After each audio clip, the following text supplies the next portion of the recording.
Ranger fans were outraged when their beloved goaltender had to play at the Garden in an opposition jersey, just 2 days after he'd been jilted by the home team.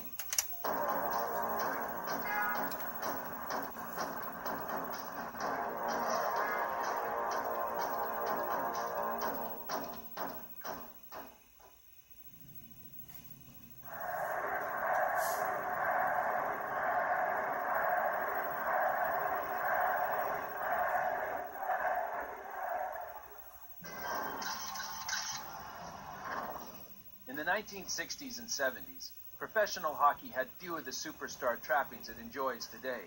It was a blue-collar sport played by tough, scrappy athletes, and it was personified by New York Rangers goaltender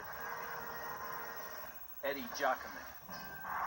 He was like another defenseman out there. He could handle the puck, and he was a leader all the time. Goalkeepers are probably like pitchers or quarterbacks. They're a rare breed. I mean, they're either moody, they don't want to talk to you, hey, the game, stay away from me kind of thing.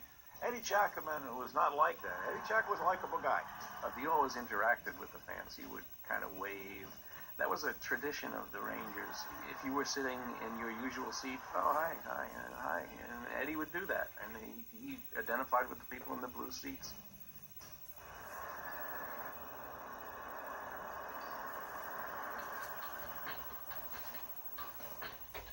From 1965 to 1975, Eddie anchored the Rangers between the pipes and symbolized their gutsy style of play. Nevertheless, a rising young talent named John Davidson was waiting for playing time. With the team in a tailspin during the 75 season, Eddie was placed on waivers. I was driving around that Halloween night in 1975, and I heard this ridiculous news that Eddie Giacomin had been lost on waivers. I say to myself, why did they do this to him? Why'd they have to get rid of him? Make him finish his career out here. We were flying somewhere to play in a game. I walked to the back of the aircraft, and Frank Pace, our trainer, medical trainer, was back there. I said, Frank, where's Eddie? He says, I said, what? Where is he? He's gone. I said, well, where's he gone to? He said, Detroit. They put him on waivers, and Detroit picked him up. It was a big shock. He was our emotional leader, our captain without the C. So I went and sat down and go home.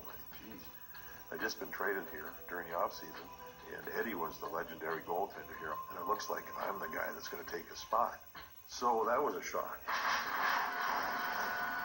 And then I looked at the schedule, and the first home game was Detroit coming in.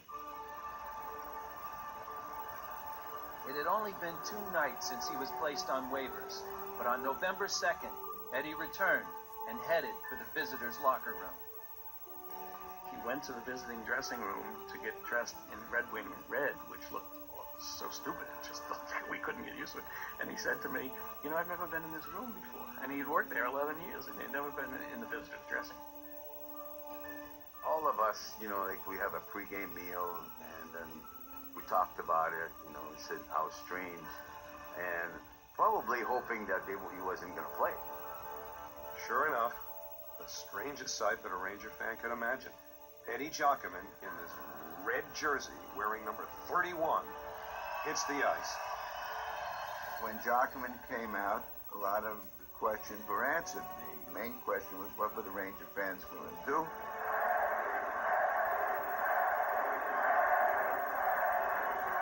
I don't think we stopped chanting Eddie all night. I have never experienced anything at that level in any of my previous games. That's how powerful his relationship was.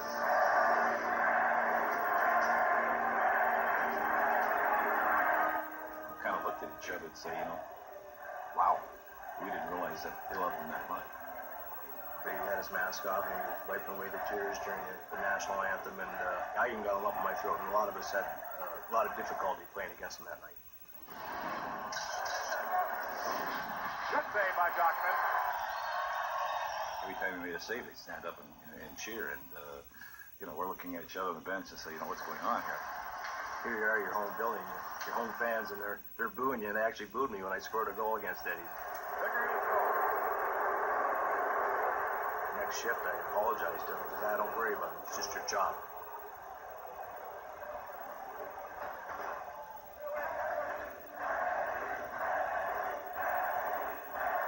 I haven't heard anything quite so emotional in all my years in sport.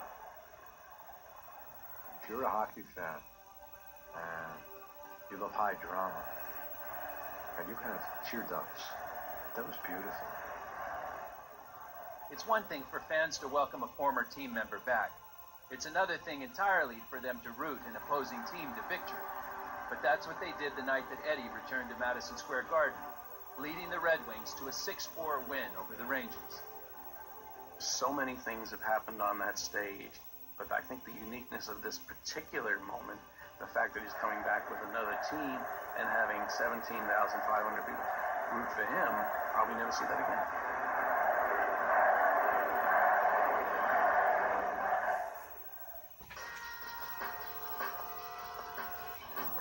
There was always the swirl of smoke.